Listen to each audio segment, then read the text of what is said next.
È andata bene, nel senso che evidentemente i vicentini, seppur con un margine ridotto, ma hanno scelto a maggioranza di premiarci, di darci fiducia. È stato un risultato incredibile, nel senso che siamo partiti molto indietro. Qualche mese fa i primi sondaggi ci davano 17 punti lontani dal centro-destra, dal sindaco uscente Rucco, quindi è un risultato incredibile, ecco, da questo punto di vista.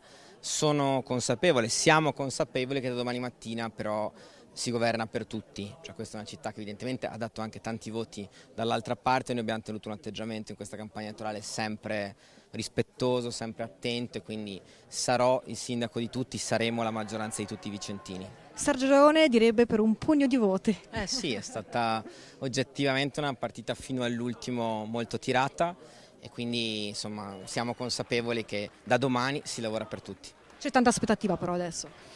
C'è tanta aspettativa, questa è una città che ha voglia di rilanciarsi, di ripartire, e quindi noi ci siamo, l'abbiamo detto fin dal primo giorno, abbiamo messo in campo una grande squadra che oggi è pronta a governare la città. Da dove si parte, sindaco?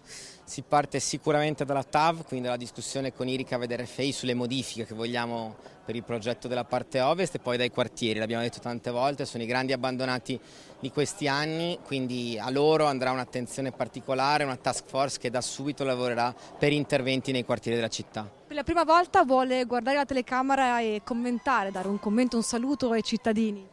Io ringrazio davvero i vicentini per la fiducia, ringrazio i vicentini che ci hanno votato, anche chi non ci ha votato, perché è stato importante vedere che al ballottaggio l'affluenza sostanzialmente non è quasi calata rispetto al primo turno. Non succede mai, vuol dire che c'è stata grande partecipazione in questa campagna elettorale. Ecco, ci impegniamo a ripagare davvero questa fiducia.